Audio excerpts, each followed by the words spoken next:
quit my job to stream on Whatnot full time, and here's how.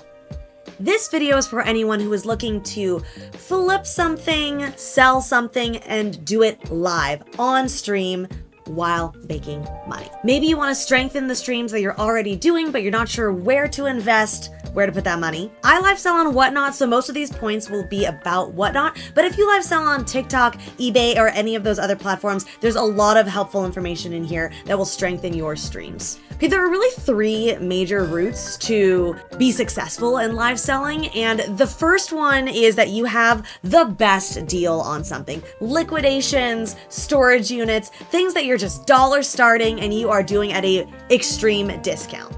You're already gonna be successful. End video here, you don't need my help. Number two, maybe you work for a retail or e-commerce shop already and you could just be hired as a host. You don't need to hold the inventory. Go to your boss right now if you have a retail store and say, hey, I could be the one to start this for you if it isn't already integrated. I mean, Doll's Kill is making an absolute killing on Whatnot, doing their clearance items. Even if it's not clearance items, maybe it's beauty, etc. You could be the one who's hired by the hour to just be a live host if that is your dream job. And number three, for the entrepreneurs who want to run the entire show, top to bottom, like me, I'm going to show you how I did it. And I'm in trading cards. So there's going to be some differences here, but I'm going to give you the overall concept so that you can have the blueprint to go full time yourself.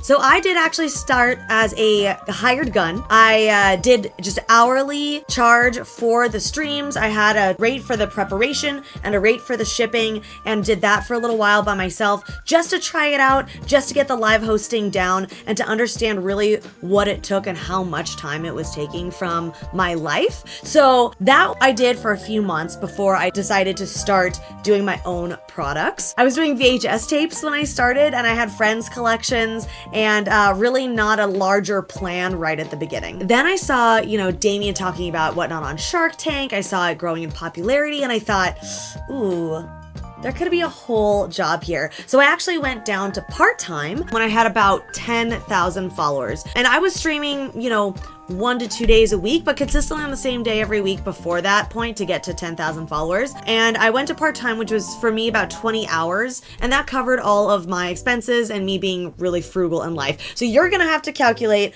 all of your expenses, understand how much you need to be making in a week, in a month, in a day, etc., to understand how long you'll need to be streaming. For 8 months, I streamed about 2 to 3 days a week while part-time, and I had a pretty small inventory. I just couldn't stream more because I couldn't get more product. I didn't have an investor give me like a large sum of money or have a store. So I had really turned all of my sales right at the beginning. So part-time, covering my life, all the sales were feeding back into the business just to expand that inventory. So you need to have clear defined goals of what it will take to sustain your income and then to expand your business inventory. This is gonna be completely wildly different based on your situation. So that's kind of all the guidelines I can give you for right now. Based on your expenses, what your costs are in life, if you're supporting other people, obviously that's gonna really change how much you need to make in a week. But effectively, your revenue stream should encompass your pay and your expansion. You should do this consistently for at least 6 months, I would say. For me, I did a little longer, about 8 months, before you quit your job. Since I'm in trading cards, once I had about $10,000 worth of sellable product in trading cards, and I had about 15,000 followers on Whatnot, a big surge of repeat customers, I went ahead and just quit my job and went to 3 or 4 streams a week. And at this point, my strategy really shifted from gaining new customers and followers to gaining more repeat customers and higher spend customers. For me, that really meant I needed a larger and more diverse inventory at that point in my progression. In trading cards and in Japanese imports, which is my category, I really have to plan ahead because you can't always just get things right away with imports. So you really have to kind of strategize your future streams several months out. You might find that there's similar bottlenecks to growth for you, or you could have completely the opposite. There are artists on Whatnot who are just live. So they don't really need to have a massive inventory in advance because they're using all of their supply and product right there at the live. So figure out what your potential bottlenecks might be before you go into it. So that was a little bit about my progression, but let's go into the nitty-gritty details, tips and tricks that you can use. First thing,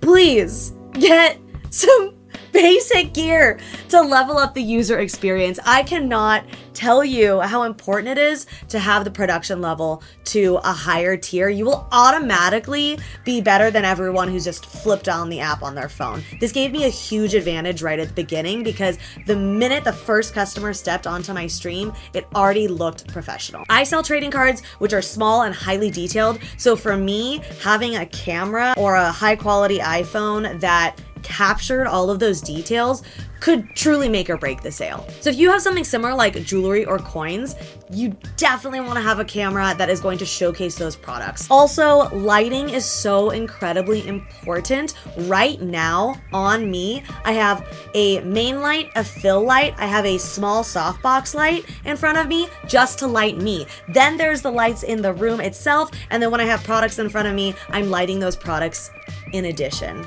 That is approximately 7 to 8 lights just to give you the experience that you're having right now. The point is, the gear is important, the lighting is important. You can just stream off your phone. It's totally possible. Will you have an advantage? Will you look clean and polished? Can you envision doing this full time just off your phone? Yes, it's possible. But it's not good, you guys. It's not good. Don't do it. There's a lot of videos out there for all the gear that you need to set up your stream, so I'm not going to go into it too much, but I think 1 to 2 webcams, a mic, please get a good microphone, get an audio mixer so the music doesn't sound like it's coming from somewhere in the bathroom next door. There is a lot of tutorials for how to use OBS, which is a free streaming software on Whatnot. Empower yourself, use these videos, and take a couple days, ask your techie friend, whatever it takes to get that production value just a little bit higher than other people who are just getting on the app with their phones. And the reason I'm stressing this so much is because when someone is scrolling the app, it's similar to like if you're window shopping at the mall, right?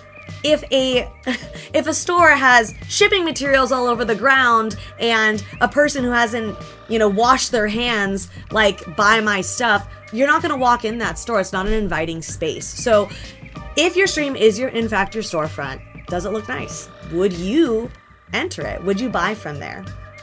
I would argue, for our second point here, that it is going to be more powerful for you to find a niche to start in than to try to sell everything and anything. Say you're in a category like toys. Try starting in simply plushies and squishmallows and then expand as your customer base expands. But I really find that the channels that do one thing really, really well, are passionate about it, and have that expertise knowledge on that one item will get a loyal customer follow base and make more sales faster than the Cheesecake Factory of channels that have everything and everything you could possibly imagine, and you're like, oh my god, this is overwhelming, I don't know what to do. And then how do you get a follower base surrounding a passion about that item? You can't. Number 3, make sure that you have suppliers. It's important, if you're planning on longevity, going full time, that you have a plan for getting more product into your store, okay? The worst thing that can happen is that someone is like, do you have this? I'm ready to buy it, and you don't have it.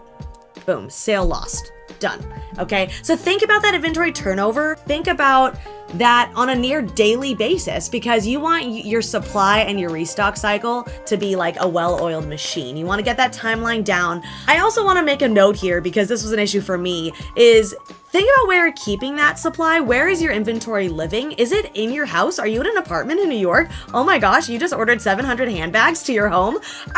No. Okay, so scalability there in terms of your space. Let's think about that as well. I actually had to fully move and get a separated studio to house my inventory as I grew about 2 years in. Our next tip is about giveaways and marketing dollars, all right? So I would prepare to invest several $1,000s over the course of your first year in giveaways, dollar starts, and other various promotions that really don't yield much money in return. Reddit is kind of split down the middle here on whether or not giveaways are amazing or the worst waste of your time and money. So let me just address this to the givey haters, okay? These should be strategic. I don't think that if you just pin a giveaway and say, everyone enter this giveaway, I'm giving away a free pack, or whatever you're giving away, that you're just going to suddenly see that turn into sales. What you're gonna see from that is follows if you put the giveaway behind a follower gate. What you should be using this function for is not to just throw a giveaway up there and hope that people are into it. Givey focused streams have historically been my highest viewership, and that is because they've been strategic. Your goal with a giveaway is not more sales, it is more follows, which then leads to you having a beautiful looking storefront that people are following, which then leads to more trustability, which then leads to more sales. So if you just think, I spent $10 on a giveaway and I did not make $10 from that giveaway, well, that's always how it's gonna be forever and ever and ever. So here's how you make the giveaways worth it and totally help yourself. Do a giveaway once a certain stream has a number of bookmarks on it, meaning I'm doing a dollar start sales show in 3 days. Once that stream has 50 bookmarks, I'm gonna give away this PS2 or whatever it is you're giving away. But put it behind the excitement of getting them to the next stream. Maybe you're doing a huge sales show, so you want to have giveaways pinned consistently to keep the excitement and the hype in the room. Even if someone is just entering giveaways on your channel, they might be chatting, they might be keeping energy up. It's good to just have more people in the room sometimes. You might do a giveaway stream where you're just pinning giveaways and telling people about a future stream, a set drop, a product launch. But the whole point is that you've got people's captive attention with these giveaways. That's one way to use them. Now I do giveaways when, I want to celebrate that someone got a big hit, a big win, or to thank my community. And most oftentimes now I do giveaways to keep everyone in the room when I go to the bathroom. Giveaway focused streams are really important right when you're starting, okay? But become less important as your channel grows. All right, next tip, if you are new to hosting, streaming, selling in general, but you have a fun personality, right? Prepare some questions, maybe some talking points, some games, conversation starters, and practice those out loud, even though it might seem ridiculous, just until this kind of stuff comes naturally. All right, stay with me here. I know this is a lot of tips, but I promise I've got some crazy, crazy good ones that will really help you coming up. So this is maybe one of my most important items, and it's to get a consistent stream and shipping schedule. So Whatnot has an incredibly strict 2-day shipping policy. You have 48 hours to get those orders out. If your items take a long time to pack and ship, this becomes a huge organizational bottleneck for you. So you really want to be thinking about that before you stream. The consistency meaning you're always, I always stream Tuesday nights, Thursday, Friday, and Saturday nights, starting between 8 and 9 p.m. Everyone who is a consistent viewer in those streams literally turns my stream on as a part of their daily lives now. It's integrated. They go to work at that time, and that is when they tune into stream. They know I'll be on at that time. It's like having your favorite TV show on at a certain time every week. They're expecting it, they're waiting for it, that's your time to shine. And where you're keeping those shipping supplies is important. All that stuffing was literally under my dining room table, and then it was on top of my dining room table, and then it was kind of like on the couch, and it got to a point where I was like, this can't be like this anymore. This has to stop.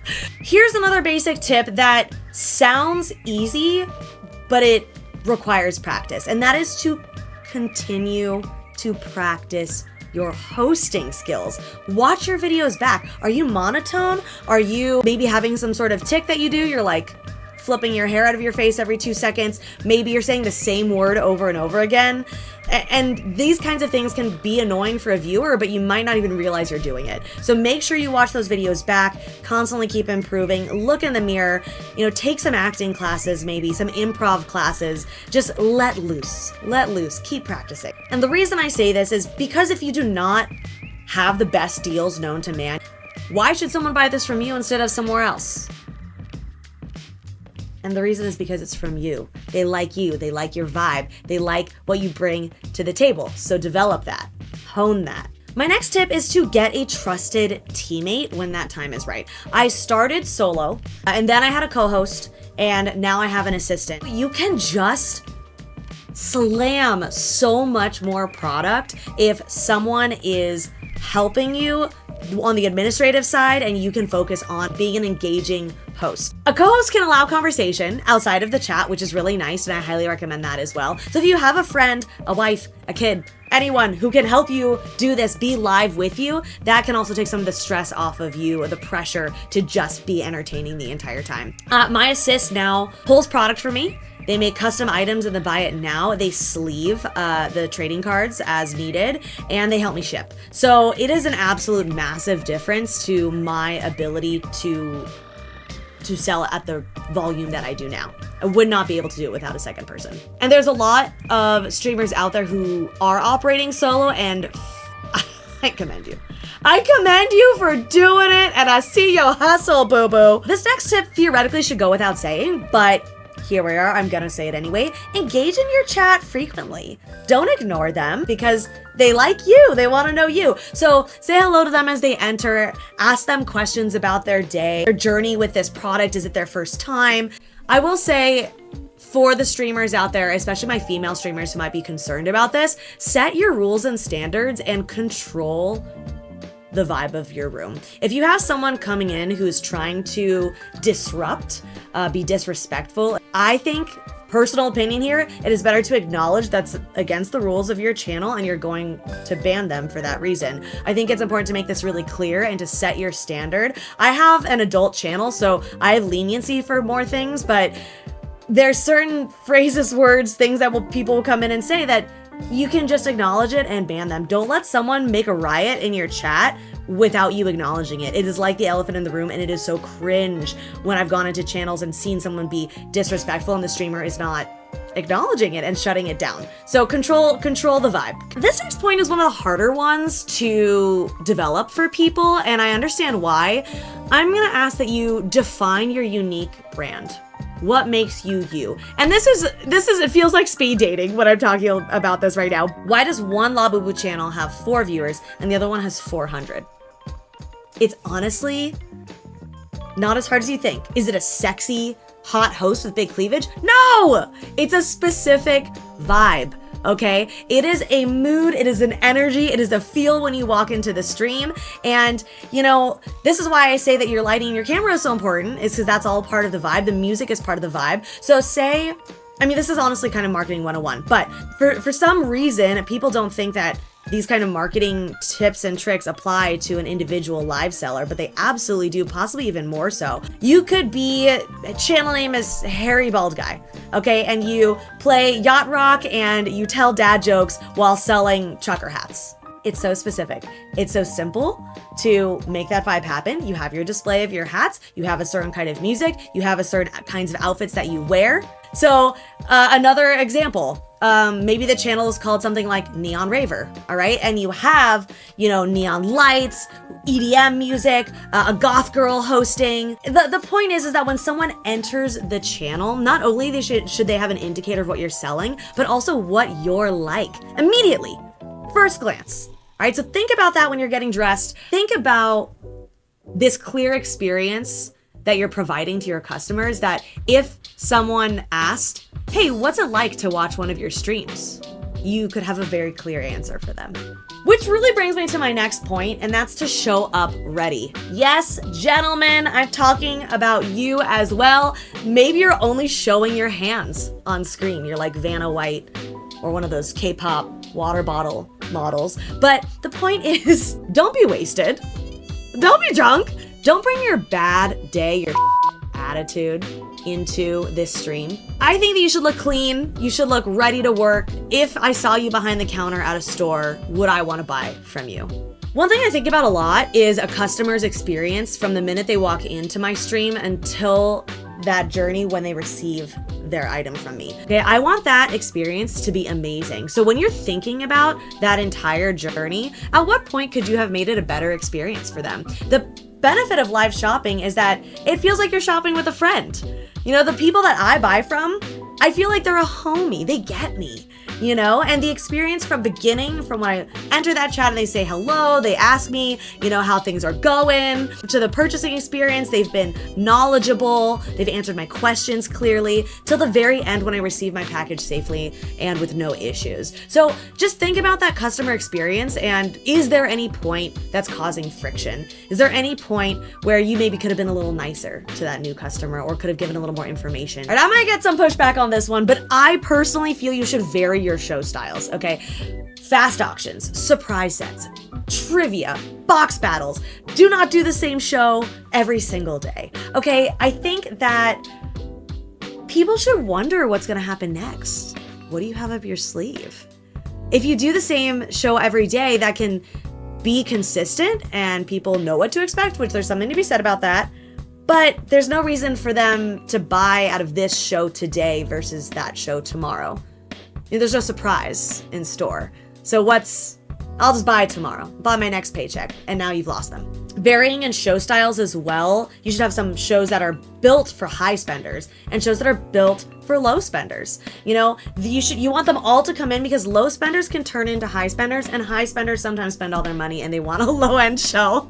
So you don't have to reinvent the wheel, but you should mix it up. Include special events, launches, create a theme. Here's a really good example of creating a theme. I do a great show called Waifus versus Pokemon, and that's because I want to get the Pokemon category, which is a much larger category, to come in and purchase from my niche category, Weiss Schwarz, a much smaller category. So I go into the Pokemon channel every once in a while, I create a bundle to draw them in, and then introduce them to this other product. Another show title I've done, there was a release of Azur Lane and Nikke, two sets you might have no knowledge of. So instead of calling it Azur Lane versus Nikke, which is what it was, I called the show Hot Girls with Guns.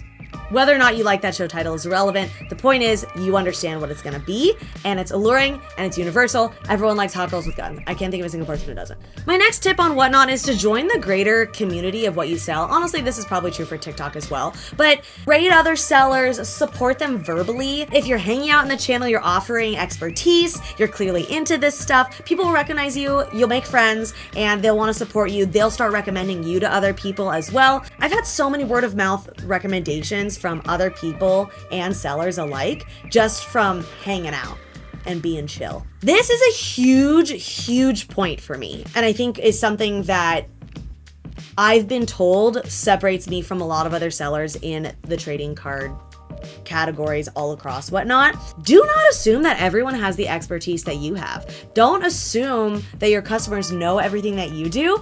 When someone comes in and is new, have your 2-second, 2-sentence pitch on what your product is, how they should get started. Make content about how people should get started. Welcoming people, that first impression is something you will never get again. So if someone comes in and says, "Hi, I've never seen this before," and you're like, "You've never seen these?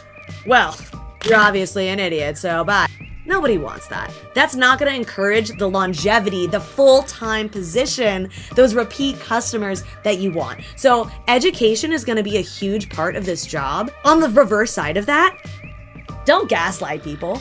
Don't mislead them. You don't wanna be like, "Oh, this is the #1 X-Acto knife in the world!" And then it's not. A quick or dubious sale is not gonna be good for your reputation, okay? It might make that quick buck, but that is not what this video is about. This video is about you quitting your job to do this in the long run, and your reputation is more valuable than you could ever know. So for that long game, be honest and sincere in how you are selling. Next tip, elect quality mods. These are your biggest cheerleaders. They're your helpers. They're gonna pin announcements for you. They're gonna ban people. They will present themselves in your channel because they will naturally start doing this and just want to help you. These heroes, these unicorns, they're amazing, okay? Do not take these mods for granted. These people can also represent you and your brand. So if they're discussing your channel in other sites, Reddit, Instagram, whatever. They are some of your biggest cheerleaders with the largest mouths in a good way, but they do reflect you and your brand. So don't just mod trolls. I don't think it's a good idea, and it could have really, really disastrous consequences in the long run. And so for when to actually start your channel and launch it, I would not advise launching a channel in the middle of summer. It is a historically low sales period for Whatnot across the app, unless you have like summer related items specifically. Viewership is down in that time, sales are down in that time, people are just playing outside. But some Whatnot sellers have actually reported as high as 60% of their annual sales coming from that October to December holiday season. So you're gonna want your shop to be up and running and have some reviews, have some follows, have that inventory by the start of the holiday season in October. So stock up to sell during the holidays and financially plan for that dip in the summer. If you're gonna start your channel during the summer, I would say just expect it's not gonna be super hopping sales wise right out the gate, and that is just a good time to get practicing, start slowly building so that hopefully by the holidays you're good to go. And as I wrap this up here, some bonus tips for you. I think it's so important, if you want to do this full time, to start building community that can lead to sales when you're not live. To be selling items on your website, your eBay, your Discord, build a community on another platform as well that is not live selling. So for me, I have a Discord that has over 1,000 people in it now. I have Instagram, I have obviously YouTube. These other socials will allow you to kind of market your live streams as well as tell people when you have things for sale that you're not doing on stream. It's a commitment. I would personally suggest picking 1 or 2 that you can manage to start. And as you get into a flow of adding one thing on, then you add another. Don't just suddenly be on 5 platforms at once. It's incredibly overwhelming and you'll feel a sense of failure and maybe even depression right at the start. Get your mods to help you too. So I know we've gone over a lot of tips and tricks for how to be a great live seller, but I have some do nots that I really have to run by you because I would just be doing you a disservice if I didn't tell you to not do some of these things. Almost all of the time, these items are cringe and you should avoid them. There are some exceptions to these rules, but I can pretty much guarantee you aren't one of them. Number 1, do not promote your stream in other channels. It's just rude, especially if you're in the same category. If a streamer asks, and this is normally off of a raid, and why sometimes it's good to raid channels that are in a similar category to you, but maybe not exactly the same. A good example of that would be to be in basketball sports cards and you raid someone who's in baseball sport cards, or you're in sneakers and you raid someone who's in streetwear. They can be tangential, potential same customer base, but not in direct competition. Raid those channels and be like, hey, coming from sneakers, hope you guys have a great stream. And that is not unacceptable, but to go into a channel and say, hi, would you follow my stream on Saturday? I'm doing a $1 start sneaker show. You've literally just disrupted someone else's live selling to try to put an ad in there. And nobody wants that. No one's gonna follow you. The chat thinks it's rude as well because the chat is loyal to who's streaming right now. They don't even know you. So you're like a weirdo stranger who's come in and okay, I don't need to harp on this anymore. Point is, don't do it. This is a really hard one because a lot of people don't have great sales tactics live. But one thing I will just, to simplify, say is don't yell at people for not bidding or buying. If you $1 start something, expect that it could go for $1. Don't be upset when it's not going for the price that you want. Think of another strategy if that is not what you want to do. $1 starts, things could go for $1. Don't be upset about it. That is the name of the game. So don't yell at people, belittle people, cancel an order immediately because it didn't go for the price that you wanted. These are all thought of as really poor business practices and will not get you that longevity that you are looking for to make this your full-time job. This seems obvious, but let me just say it here. Don't be a scam artist, or don't be rude to your chat. Don't be scammy and or rude to your chat, okay? These are customers. These are people who are looking to support you, your shop, and your livelihood. Why would you be mean to them or try to scam them? If you have interest in doing this for your job, any kind of scam is not worth it. I don't know how else to say that.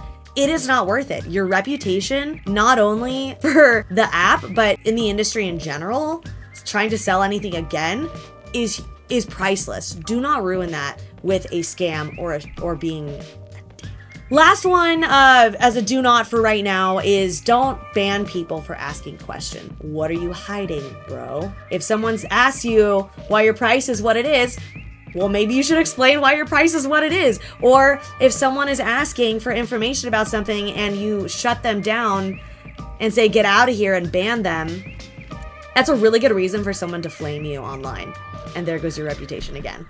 So to recap some of the most major points here, I really think that if you want to be a full-time live seller on any app, some of the most important things are going to be your production, the vibe that you create, the experience you create for your customers, and consistency. I want to see that consistent number, that sales number, come in before any quitting of any other jobs happens, all right?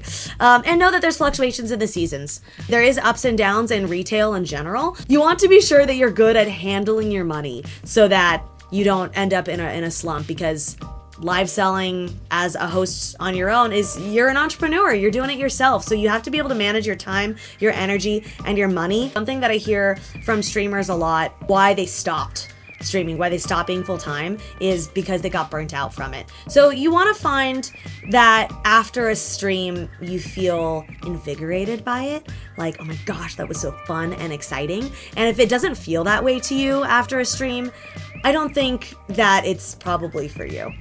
So something to consider, something to think about. And I hope this was helpful. Good luck on your journey. Please write in the comments what helped you get started, or if you have any other questions that you want me to answer, I'm happy to help.